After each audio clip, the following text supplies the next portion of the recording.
Welcome to Buried Secrets, a podcast about the paranormal, the occult, and weird and forgotten history. I'm Chris.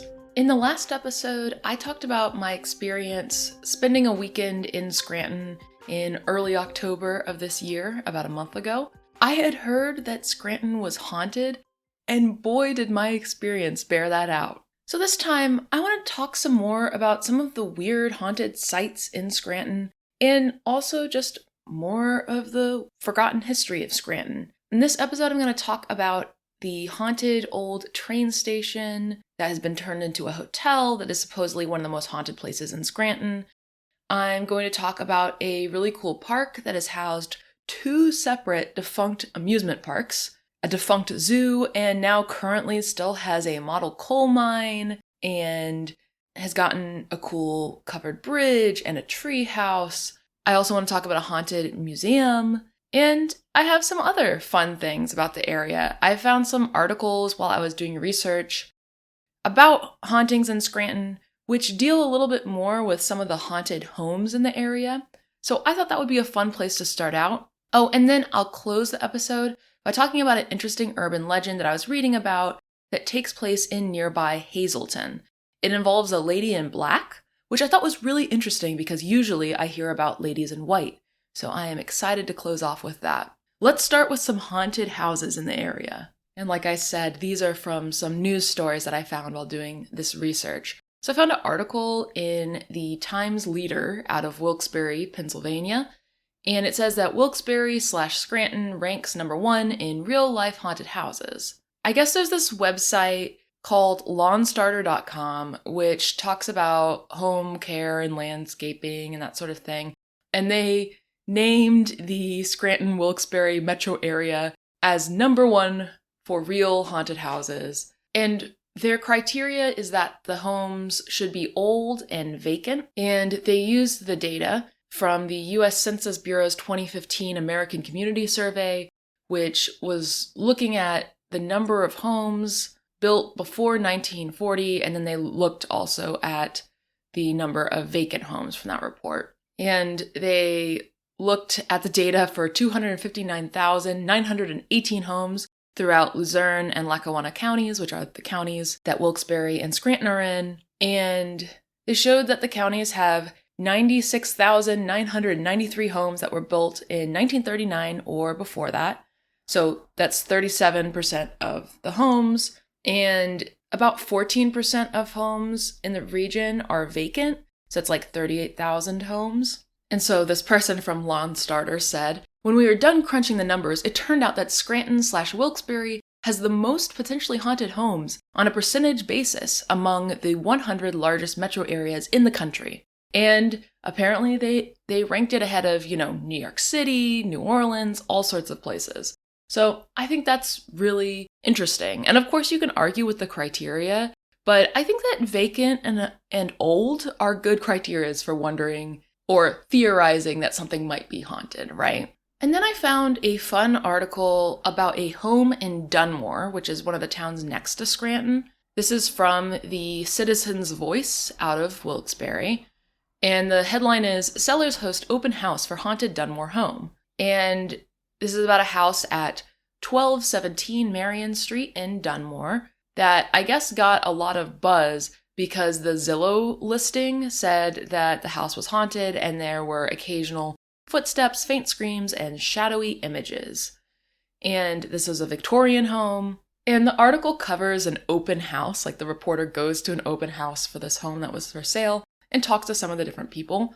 So one person who was looking at the home noticed a creepy antique rocking horse covered in a white sheet in the attic, which was very creepy, but she was like, oh, at least it didn't start rocking on its own. But this woman's daughters were a little bit freaked out about the home. One person who was looking at the home was like, oh, that's BS. I don't believe that stuff. Or at least he didn't believe that the spirits would come out. He was like, oh, evil spirits can influence people to do bad things, but they're not gonna pop out in this home or whatever. And then the homeowner claimed to be a skeptic. He said, people want to come through with a recorder and they think they're going to catch ghosts. And he said he was ignoring inquiries from ghost hunters. And he also said that he wasn't desperate to sell the home, like he didn't add that stuff to the listing to get attention.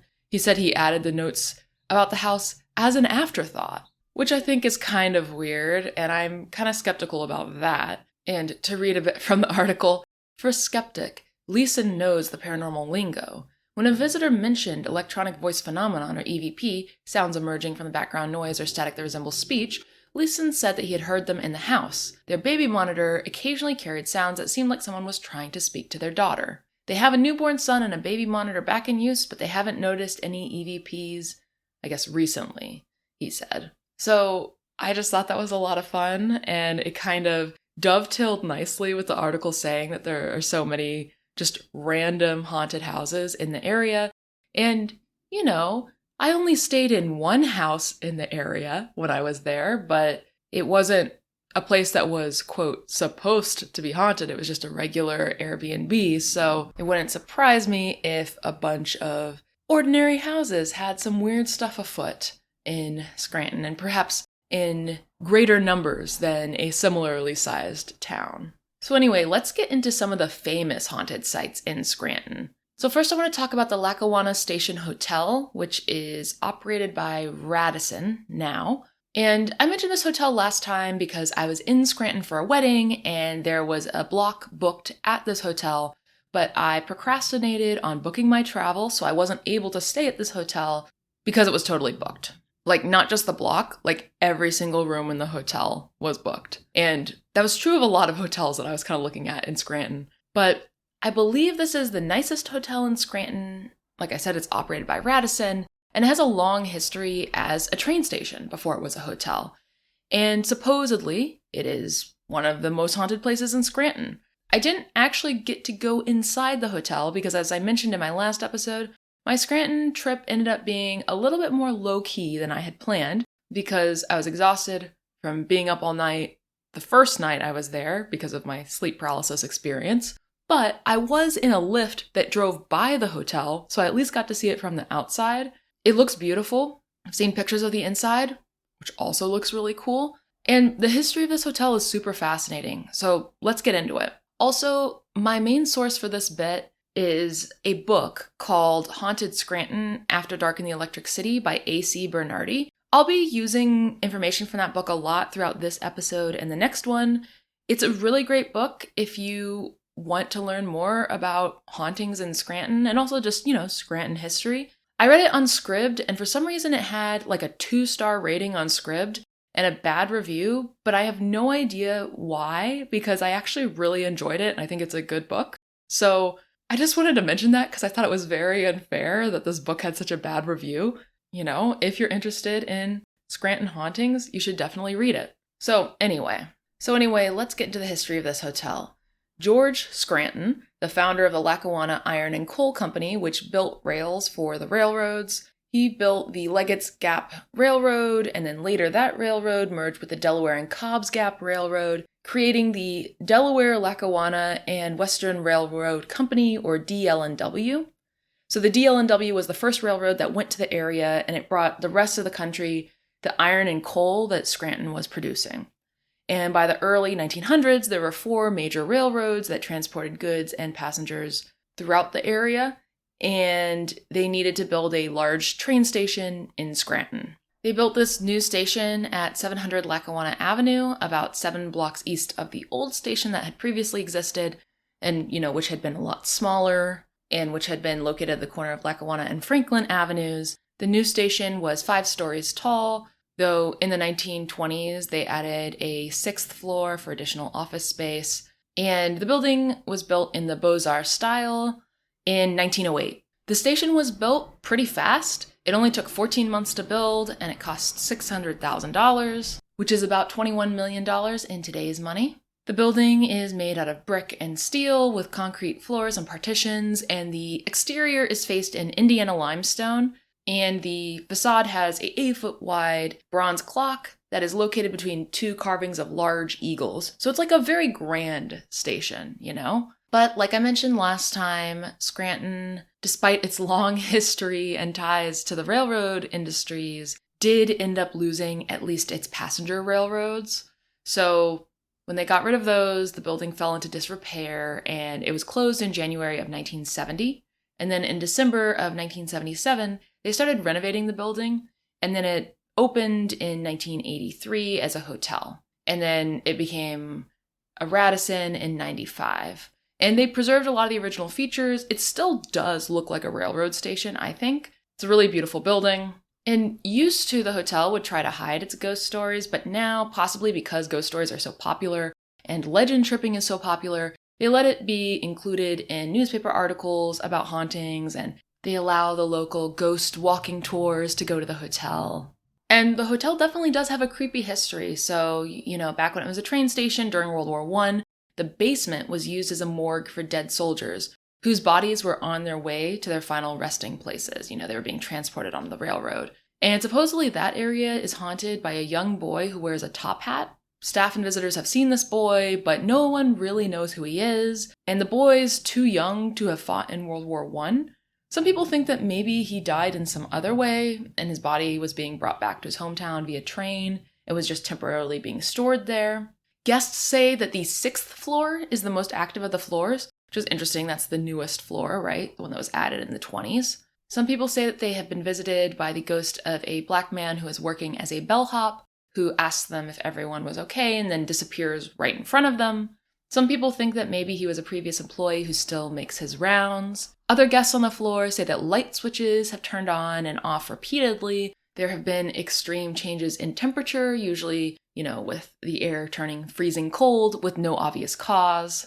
In 2006, some minor league baseball players were in town for some games against the Scranton/Wilkes-Barre team, and one of the players said that he woke up at 2 a.m. and the room was freezing cold and he couldn't move.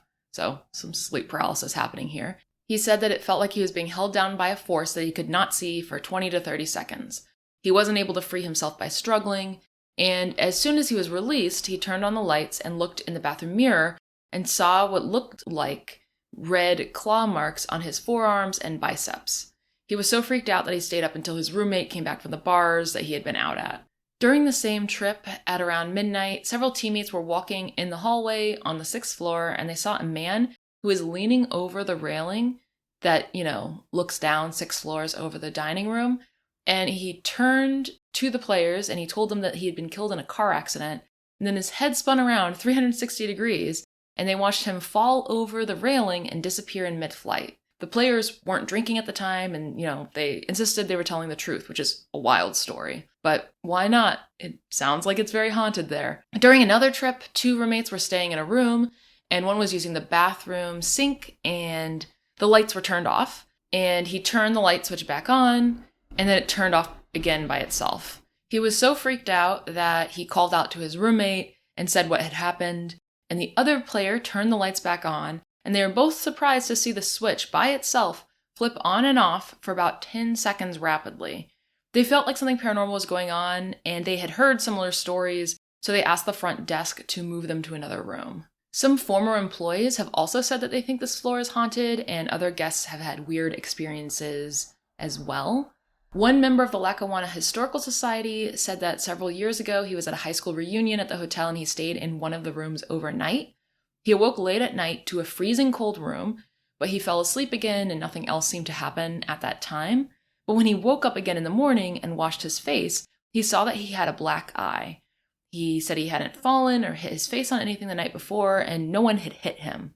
He thinks that he was attacked by a spirit, though the author of the book did point out that it could have been a blood vessel rupturing near his eye by itself. There's only been one known unusual death in the building, which happened during the renovation in the late 1970s, when a dead, unhoused man was found in the building. And he had presumably been living there and died there. There's this great article in Philly magazine that talks all about the hotel and its hauntings, so I wanted to pull some stuff from that as well. So first, the author of the article talks about listening to a Dodgers-Red Sox game, and Vin Scully was commentating and told a story about a Red Sox pitcher named David Price. And when Price was in the minor leagues and was at the Tampa Bay Rays, he and the teammate he was sharing a room with at the hotel had a pretty freaky experience. The roommate was Wade Davis, and he told this story on MLB.com. "We started hearing knocks on the door," Davis said, "but no one was ever there. We tried to get to sleep, but it got really hot in the room. We turned on the air conditioner to cool, and it would go back to hot. Turn it down as cold as it could get, and it would turn up. Then we started hearing some weird noises, stuff out of the walls, can't describe them, kind of like screams. Well, by 7:30 the next morning, both Price and Davis were down in the lobby with suitcases packed. They checked out and checked into a Ramada down the street. That's how serious it was. We're never up at 7:30 after a game," Davis said. "But there we were that morning, and all the stuff that went on was not cool." So then there was another story about a player named Ryan Tatsuko who spent some time in the minor leagues before being drafted as a pitcher by the Texas Rangers in 2007. And he stayed at the hotel a number of times and was talking about how creepy it was.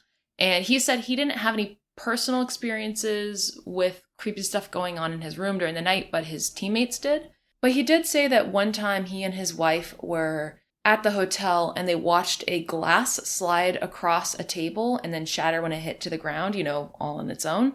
Tatsuko said, "We even had a coach so freaked out that he checked out of the hotel mid-road trip to stay in a different one.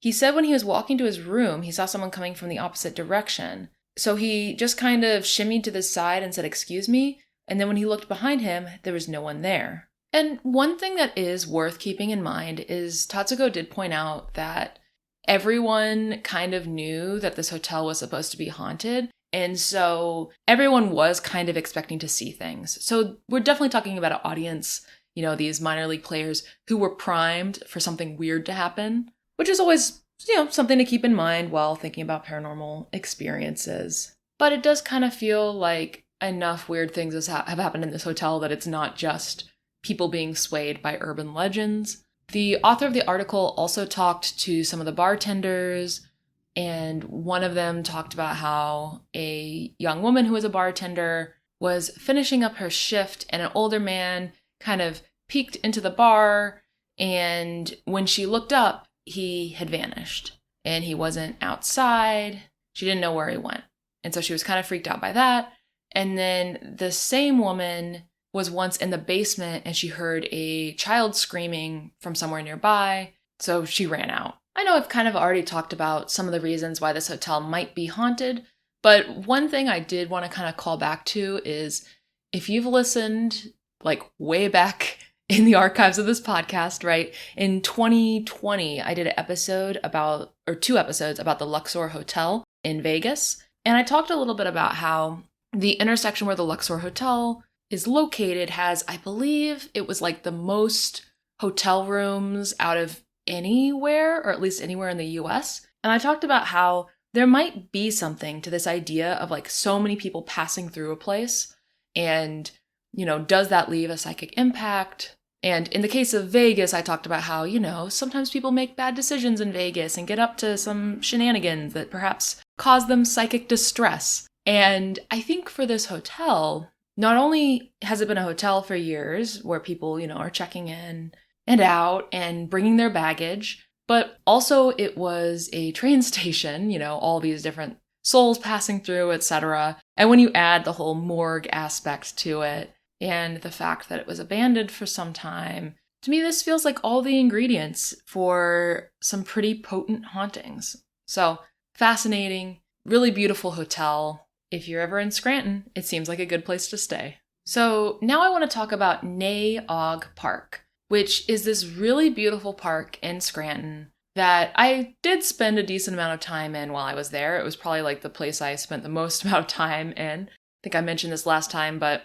I basically went from the airport to a different park and then pretty quickly went to Nay-Aug Park and spent a while there waiting to be able to check into my Airbnb. And then after I had to check out of my Airbnb on that Sunday of that weekend, I had time to kill, so I hung out in the park some more. It's really beautiful and a really nice place to spend a number of hours. The name Nay-Aug apparently means noisy brook in, I think, the Muncie dialect. I haven't been able to confirm exactly if that's correct, but I believe the area was inhabited by the Muncie Lenape. But it would be Noisy Brook because there is this big river that runs through it.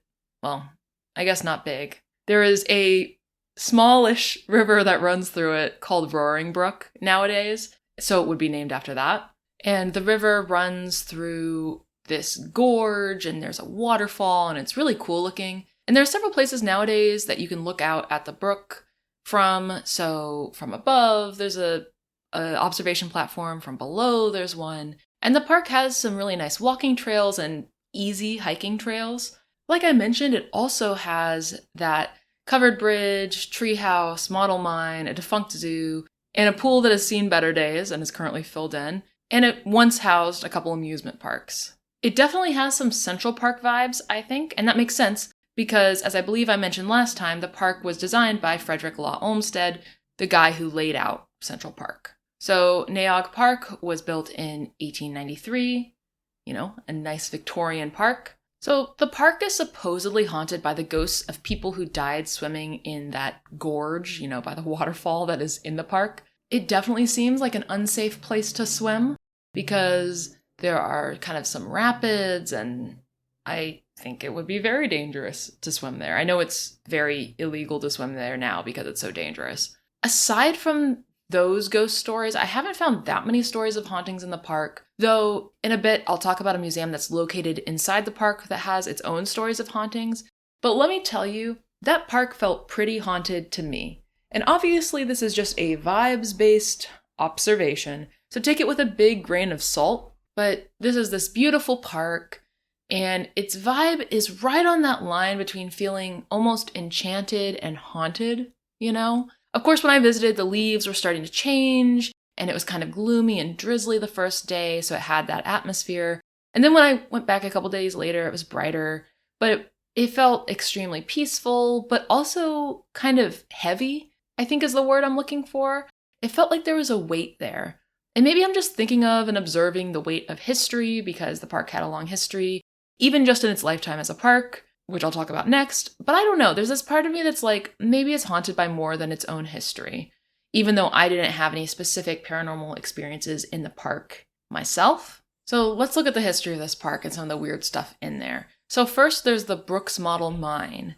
One of the most interesting things that I saw when I visited the park was a mine. I mentioned in the last episode that Scranton was made very wealthy through coal mining, and it was considered, I think, the anthracite capital of the world for basically the second half of the 19th century. So because of that part of Scranton's history, in 1902, still at the height of coal mining in the area, a banker named Reese Brooks, who had come out of the coal mining industry, built a model mine. And it was never used for commercial mining, but it is a 150-foot long mine, and there is a real coal deposit in there. The mine is right next to the Everhart Museum, which is that museum in the park, and it's near a couple other interesting historical items. There are some carts that I think are kind of like the carts that miners would use to put coal in, in order to bring it out of a mine.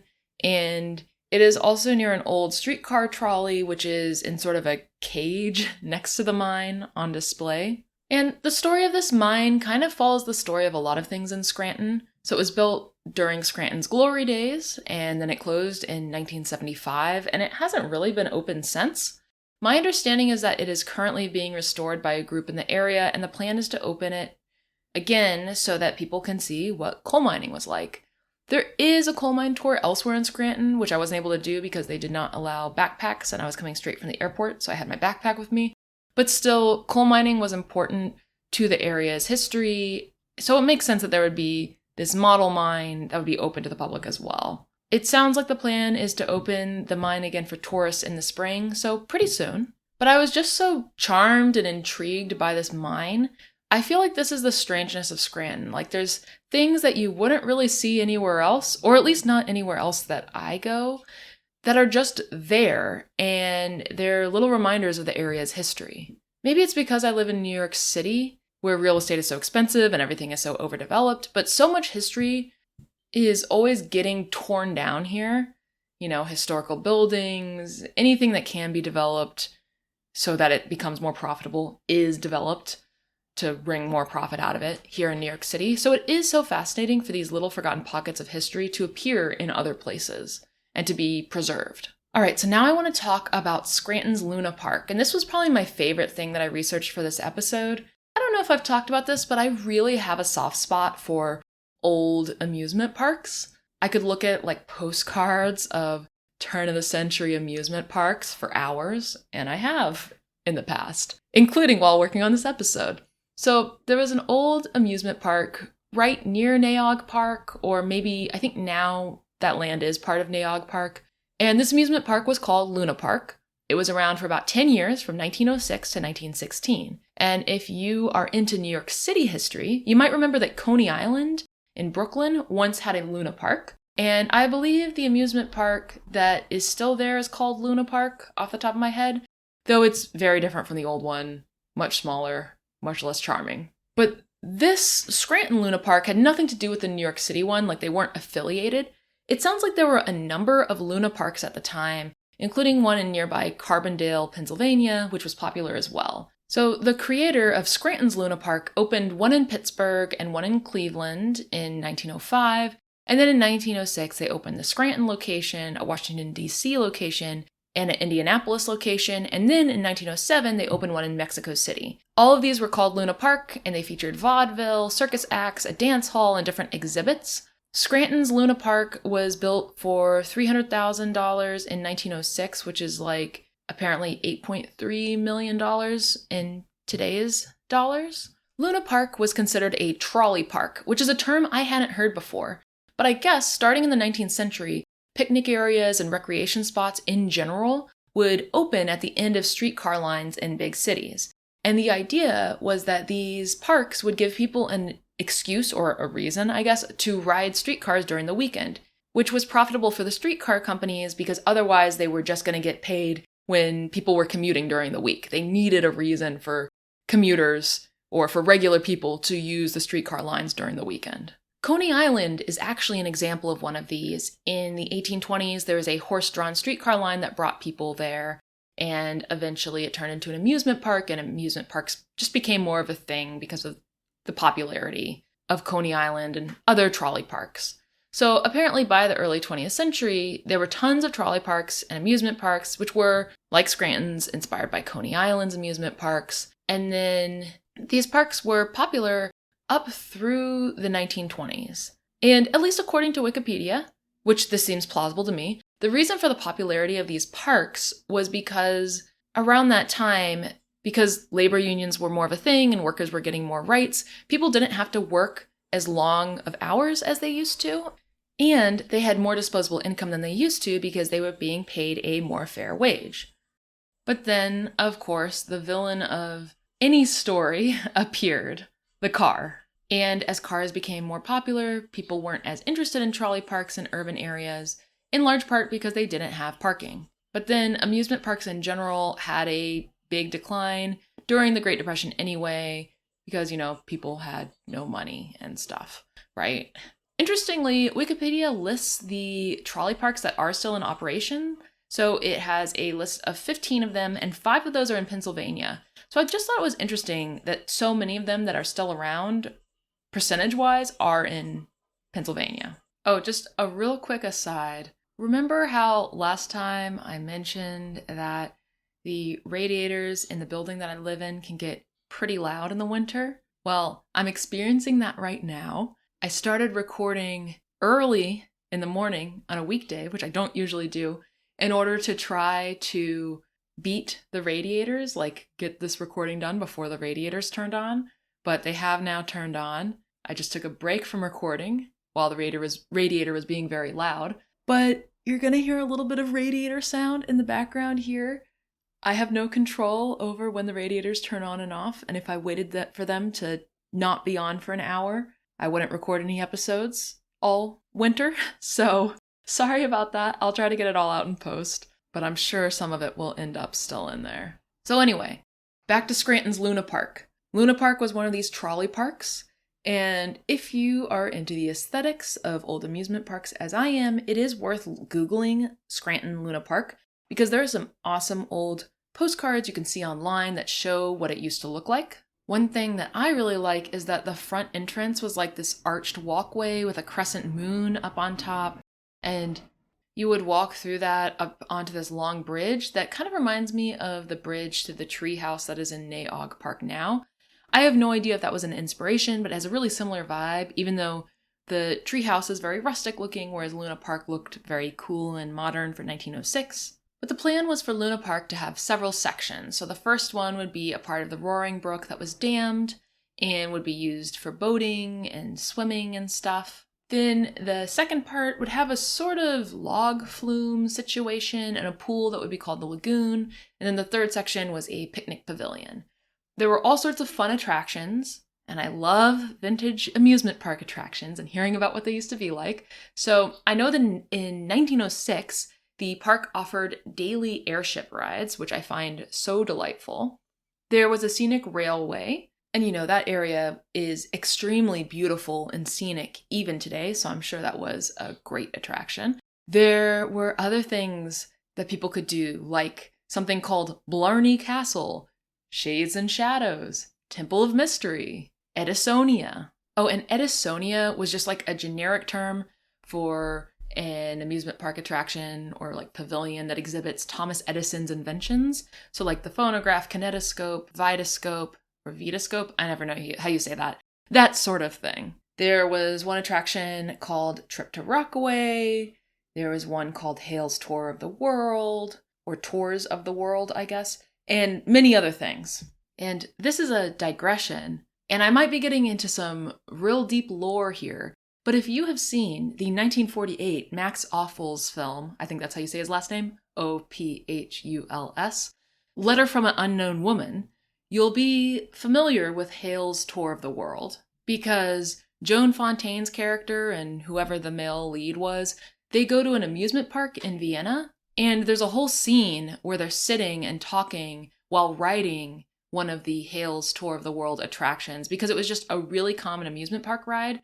And it basically simulates being on a train. And the people on the ride wouldn't move, but there would be a panorama that would move around them, and it would make it look like they were on a moving train. There would usually be like some wind machine sound effects, and the whole contraption would be rocking, to make you feel like you're on a train. So, if you are into vintage amusement park attractions and or beautiful old films, check out Letter from an Unknown Woman. It's a good one. It used to be very hard to find, but I'm sure you can find it online nowadays. So anyway, to get back to Luna Park, one of my favorite anecdotes from Luna Park was that there was an attraction called Ford's Ostrich Farm, which opened in August 1909.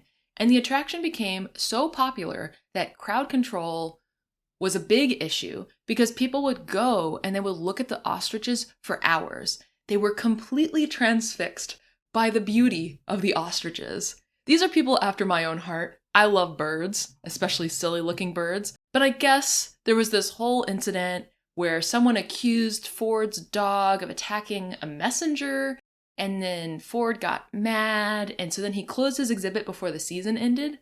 And then that ended up being a huge financial loss to the park, because the ostrich farm was such a popular attraction. So, fewer people went to the park. It was a whole thing. So, and speaking of financial losses, as you might guess, unfortunately, the park fell upon hard times, as often happens in the stories of these old amusement parks. If you're a longtime listener, you might remember the Crystal Palace episodes, the New York Crystal Palace episodes I did back in 2020, maybe early 2021. And if you've listened to those, then you might have a hint of some of the things that happen here, because there are some similar aspects.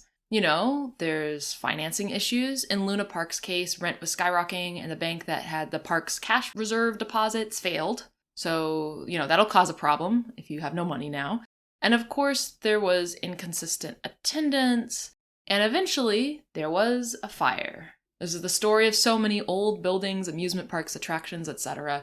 Coney Island's old amusement parks had similar issues with catching fire. And of course, the New York Crystal Palace burned down as well. So anyway, in August of 1916, there was a fire. They don't know how it started.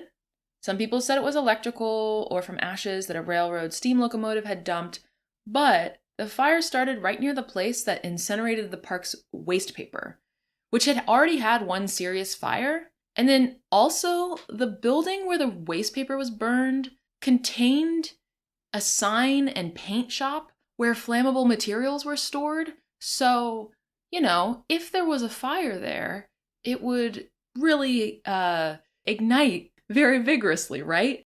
So that wasn't smart thinking on their part. So, however it was caused, the fire spread and it burned all through the night, and it could be seen from miles away. And they tried to build the park back up after that, but it just wasn't in the cards. The combination of having no money and then also having a burned down park, what were they going to do? And so that was the end of Scranton's Luna Park. I guess there is still a little bit left over from the park, like tiny traces in the woods. We're talking like ruins and stones and cement left over from foundations, that kind of thing. Almost nothing. It sounds like a nearby highway expansion, as well as just 100 years passing, have pretty much killed everything left of the park. But if you Google it, you can find some pictures of what is left, and I'll include links to a blog that have pictures of like the random stones or pieces of cement or whatever that are left over. But the fate of Luna Park reminds me a little bit of the old attractions that were once on top of Mount Beacon in Beacon, New York, which I talk about in my Ghosts of Mount Beacon episode from last year. On Mount Beacon, there used to be a really cool resort and casino and all sorts of cool stuff up there. And, of course, there was a fire, and now there's basically just foundations left. Like, the biggest thing that's left there is just the powerhouse for the old railway that would take people up the mountain, but almost all the attractions up there are gone as well. And now it's just, a recreation area for people to walk around in. Like I said last time, it is kind of interesting, the similarities between somewhere like Beacon and somewhere like Scranton, for sure. And I'm sure there's many, many towns in the US that are like this, just kind of haunted by a more affluent past. All right, I mentioned there was a second amusement park in Naog Park. Not quite as much fun as Luna Park, but there was a Naog amusement park that was built in the 1950s. It sounds like it opened on a site that had been a dance hall in the 1930s and 1940s. It had a wooden roller coaster, a carousel, a miniature version of the Lackawanna Railroad, bumper cars, boats, arcade games like pinball and skee-ball, that sort of thing. And it existed up until the 1990s. There's not a ton of pictures or detailed information about this newer amusement park, but I will include links to some archives that have some cool pictures of it in the show notes if you're interested in that. All right, so now let's talk about the Naog Park Zoo.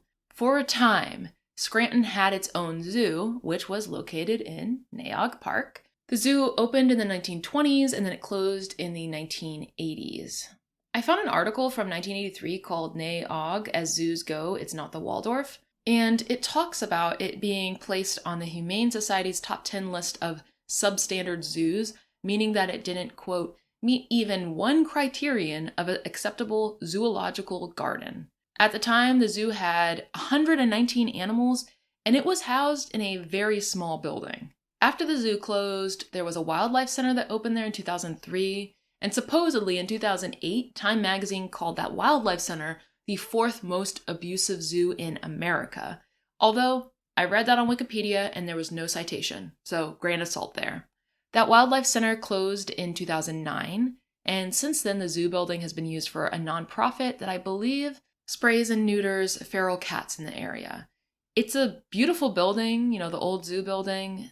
It's still there, though it is very small for a zoo, but I'm glad they didn't tear down the building because it looks cool. I found an article from 2009 that was talking about kind of the demise of the wildlife center and also just the general demise of the original zoo. And the person who wrote the article went on a tour that was led by the person who had been the superintendent of exhibits at the original zoo for 36 years. And he kind of described what the old zoo used to look like. So to read a little bit from that, I had never seen the bustling, vibrant zoo George remembered, and there were no obvious traces left. The place looked like an abandoned prison, haunted by ghosts too broken to moan.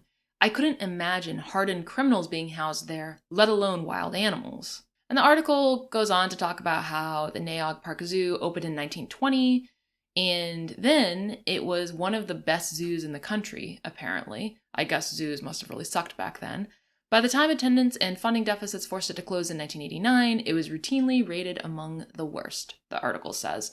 So again, it's that same refrain that I feel like I've had this whole time and during my coverage of Scranton, right? Like, yeah, sometime in either the late 19th or early 20th century, this thing opened. It was really great. And then sometime between the 50s and the 80s, they just kind of had to throw in the towel because things weren't going well. Because just like it's hard to maintain anything with no money, right? And obviously the area fell on hard times. So next I want to talk about the pool at Naog Park. So I mentioned earlier that the Roaring Brook was very dangerous to swim in, and supposedly the park is haunted by the people who drowned there while swimming in the brook. Now that I say that a second time in this episode, I realize I wonder if that's just an urban legend made up to dissuade children from swimming there and dying. Like, I wonder if there actually have been ghostly experiences that people have had, or if it's kind of just a protective urban legend, or if it's maybe a little of both. Just because a lot of urban legends do kind of grow up around like warnings about dangers, just, couched in more fanciful or paranormal terms. That being said, it could definitely be both, right? Like there could have been ghostly experiences, and it could also be a protective urban legend. To me, again, the vibe in that park felt awfully haunted, so I'm inclined to think it's both. So anyway, the pool at Naog Park. In 1909, the city built something in the park called Lake Lincoln. It was basically like a dirt bottom pool that, they just dug out so people could swim there instead. And then in 1929, they added a concrete bottom to it and a circulation system, basically to make it less of a lake and more of a pool. And then in 1967, they built 2 new Olympic-sized swimming pools. Now, the only reason why I mention this pool is because now when you visit, it seems that the pool has seen better days. Because when I visited, I was like, oh, look, the pool complex. Let's see what this looks like. And I saw a water slide that went down into what just looked like a gravel pit. Not even a pit, a gravel field, let's say. It seems like the pool has been filled in, and I kind of think maybe they're going to renovate and reopen the pool, but I'm not totally sure. I did look it up while I was doing the research for this, and it sounds like it's kind of unclear what the fate of the pool will be. Since I visited, the water slide has been torn down, and I was there, October 8th, and I did this research, or finalized this script on October 28th. So in the space of those 20 days, they had demolished the water slide, and apparently there's a lot of confusion about whether they will rebuild the pool or not. Like, it sounds like they destroyed the slide because it needed to be repaired, and the manufacturer had gone out of business, so they couldn't get the parts to repair the slide. And I feel like there's something I could say here relating back to my On Mylar Balloons and Forgotten Futures episode about how, it's really important to be able to repair things. And wouldn't it be great if companies publicly shared what their parts were and how to make them, and there was a way to cheaply and easily make replacement parts so you don't have to do something like tear down an entire slide just because you can't get parts for it. But, I digress once again. But I mentioned this pool mostly just to say that it's another example of the ways in which Scranton is sort of haunted by its more prosperous past. All right, so real quick, I want to talk about some of the newer attractions that have been added to Naog Park. So in 2007, the Kinjorski Covered Bridge was built. I'm not sure if I'm pronouncing that name right. I'm sorry. But when I think about Pennsylvania, I think about covered bridges. And I don't know if they're a specifically Pennsylvanian thing, because I know they exist other places, but they feel that way to me. But basically, the idea is that back in the day, people would build wooden bridges, but the bridges would rot because of exposure to the elements. So they would only last maybe 20 years or so. But if you covered the bridge, built basically like a roof on the bridge, it could last more than 100 years. So that's why there are some pretty old covered bridges still around. However, the covered bridge in this park, like I said, is just from 2007. I wasn't able to find a lot of history on it, but it connects the 2 banks of the Roaring Brook, and it's really cool looking. And it really harkens back to the covered bridges that Pennsylvania is famous for. So I assume it's just kind of a nice visual reference for that. But both days that I went to the park, I stood on the bridge for a pretty long time and looked down at the water and, at the area. It's just so beautiful there.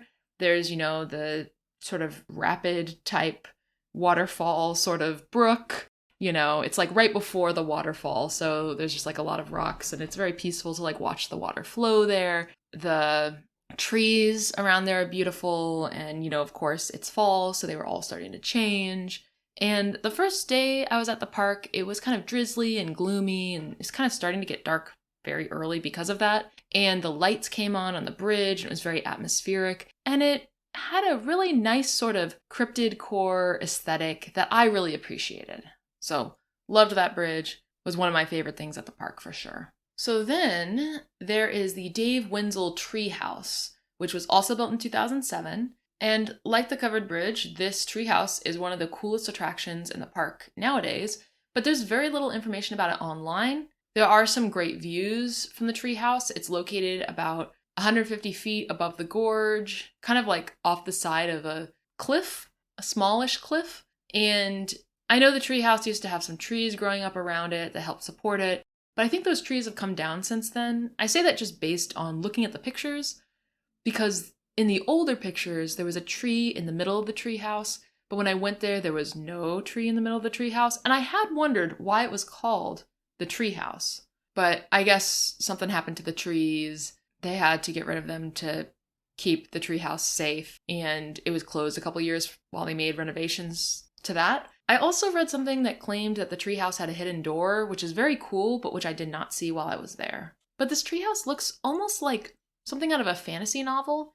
It's kind of rustic, but it is wheelchair accessible though, which is awesome. And it just has this amazing view of the whole surrounding area. Like I said, it's extremely beautiful there, especially in the fall. So it's a really cool thing that they added to the park. So I know that when I started this episode, I said I wanted to talk about the Everhart Museum and a kind of bonus urban legend in Hazleton. But I'll tell you what, I've been recording for quite some time, and I keep getting interrupted by the radiator getting extremely loud and a dog barking incessantly on my street. And if I'm being honest, my script might have been ambitiously long for this episode.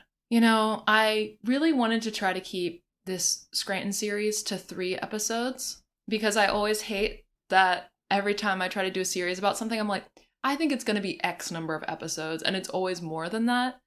But I think there's probably going to be 4 episodes in this Scranton series. So next time I'll talk about the Everhart Museum and this fun story of a lady in black in Hazleton, as well as a bunch of other haunted Scranton stuff. And then there'll probably be a 4th Scranton episode as well. And sorry about the dog barking in the background, probably for some of the last 30 seconds or so. The sounds of New York City are really making things difficult today, from a recording standpoint. So anyway, I'm excited to keep talking about Scranton next time. In the meantime, if you want to check out my sources, go to BuriedSecretsPodcast.com. You can follow me on Instagram at Buried Secrets Podcast. You can email me at BuriedSecretsPodcast@gmail.com. And thanks so much for listening.